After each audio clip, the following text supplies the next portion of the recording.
Use the code CHICKEN in the shop. Hey guys, the Chicken is here. We're back today with another Boom Beach video. In today's video, guys, we're going to be going over what we need to do next in Season 47 to maintain or get to that initial diamond. Guys, you haven't already, I appreciate it if you throw in that code CHICKEN in the shop. If you want to check out a really good base, make sure you look back on yesterday's video. We went over this base that we've been using that's been doing pretty okay for us, and we just recently added the troop damage, so we're going to play around with that a little bit and see if it is worth getting or not. Now, I will say, I think someone actually in my task force has a better base than I do, and I'm thinking about switching to it. Tail of Shark. This one looks pretty solid, so I think we're going to switch to this one at some point. But for right now, we'll keep going with this one because I've been having some luck with it against some Seeker guys. So I don't know where we're at on the leaderboards anymore. Doesn't really matter mid-season, but you know, it's always nice to gauge and see where you're at, and it's exciting when you get up there. So dropped off a little bit, but it doesn't, like I said, it doesn't really matter. Oh, Scully's ahead of us by win percentage, so we got to change that. So yeah, we've got another chest loaded up here, so we do need to get moving on that. And here's the tech path. So I went with troop damage first. I haven't used it yet, but we want to get to bombardiers next. So the plan is to have a base that's defensive enough that we can fizzle Seekers and we can clear every base using bombardiers. That's the idea, because if we go into Seekers now, we're going to need GBE, we're going to need other stuff from the beginning that we don't have right now. Yeah, also guys, I have a fishing channel and I caught a huge muskie the other day, first one ever. Super stoked about it, so I might link it down here. I don't know. I try not to cross-pollinate the channels too much, but if you're into fishing, that's definitely a cool video to check out. But my hands are still all scratched up from it. But yeah, so yeah, we're gonna see if the troop damage helps us. You know, heavies and Zukas not the greatest, especially against critter launchers. But I don't really know what base we're gonna see right now. So let's see what we get matched up with here. Okay, this one looks interesting. He's got DBD and troop health, but he does not have any troop damage. So what I like to do is just spread them out a little bit, and you got to be really careful that you put Kavan on the right side, not the left side. Sometimes if you put him out here, I don't know if you guys saw, I posted that recently, but if you put them on the wrong side, or if you put him too close to the left, he'll go on that ramp and then just stop and not do anything. So we try to avoid that if we can. And, alright. Let's shock over here. Troop damage, I don't know if it's going to help us. We can take out that rocket, that'd be sweet. One more shot, Zuka. Nope. Okay, let's go shock over here. Heavies are able to take that one down. This is typically a base that a Seeker player is using, so it's going to be the same thing as we were talking about yesterday. It's going to be up to whether they do a great attack or not. Critters would be super useful right now, but we don't have them. It looks like we are going to lose this one. Somebody could hit that shock mine. It would be lovely. And yeah, just not enough juice in the tank, unfortunately. So we're going to lose one, hopefully win the next one, and then be able to get our chest. But I think we're in need of a base change right now. We actually didn't really get a decent time there either, even with the troop damage. That guy kind of had a lot of stuff, though. We were just really walking through it, so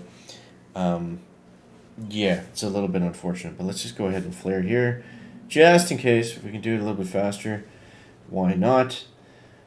We'll go like that and like that. And there we go, 223. So definitely a little bit faster with the Zukas towards the end there, but I don't know. That's not going to get the job done. So we were able to stay in diamond. If I had just force closed my last chest, we would have got it there. But let's see. Let's see. And I'll show you guys that Seeker hit too. I know I've been forgetting to show the replays, but yeah. Yeah. So I think the base change is going to help us out. Just got to find something that's a little bit more anti-Seeker, but they have bullet, troop damage, gunboat energy, 100 troop health. There's a lot of stuff in the favor of Seekers right now. So, and it looks like we're about to face them again, which is great. Okay, so let's go rifle, heavy, 1, 2, 1, 2, 1, 2. Where do we want to come on? Probably over here on this side just to help swarm stuff. I think that's what we want to do. This is mostly single target on this side. That's why I went with the riflemen over there. Riflemen are better for bases like this because they do a little bit more damage and they can help just to overwhelm stuff. So I like to throw them in when we can. This guy's ranked 20, so he might not be the greatest Seeker player in the world. Hopefully he's not a Commander J Doom account again. That would not be good.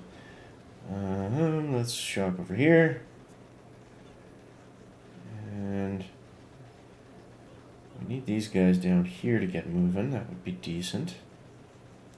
I'm going to let those guys go. We're just going to keep shocking down here, I think. And there we go. Move it, move it, move it. I'm actually even going to shock this cannon here just because we simply need damage at this point. Okay, there we go. I have nothing that's going to help. I have no artillery, no nothing. We will shock that stupid cannon again. And 246, 246. Okay, there we go. So troop damage is going to help us. Opponents retreated. Beautiful. And we got 14 stars. Let's go. So the troop damage is going to help us, especially, you know, if they... Obviously, we won this because he fizzled, but... oh, he's got barrage. Wow, look at that. So let's see what... he barred out an engine room. Wow. Was not expecting that. I guess Bart and artillery are online now, guys. So he went full Seeker. Let's see how close he was. It's kind of a weird hit, eh? Didn't really clear any of the shock mines. I just kind of sent them up into... I'll take it. I'll take it. That's going to give us 15 stars. We'll get our chest there. And with that, can we get anything? No, we're still short of artillery. So artillery, then bombardiers. I think that's the plan. It might be subject to change, but yeah, let's take a look at that first Seeker attack. We didn't do that. 320, wow. So there's how not to Seeker, and then we'll show you how to Seeker it here too. So we've got bullet coming in hot. I think this is the better way to, yeah, to flare. You want to flare bullet through the whole base, then you want to use your artillery on the shock mines. And on the blaster too, because the shock blaster, the whole reason it's there is specifically for this attack is because we want to stop bullet from being able to just simply run through. It forces them to either shock the blaster or, no pun intended, it's a shock blaster, or, you know, just deal with it. So we've got artilleries over here, and bullet coming up like that. Okay, and you see it's just free clearing here. That's the problem with this base, is it's kind of a compact base, right? So if they are able to get through, they're going to take it down, and they're going to get a crazy time doing it too. So, yeah. But most importantly, we were able, with that, to just move ahead of Skull on the leaderboard by 4 stars. So shout out to Skull, he's a good dude. We're always kind of competing on the leaderboards a little bit, but it's all fun. So, there it is, guys. Hope you enjoyed the video. As always, thank you so much for watching. That is going to wrap up the video today. Make sure you leave a like if you found it interesting, entertaining, or informative. Catch the next one, guys. Check it out.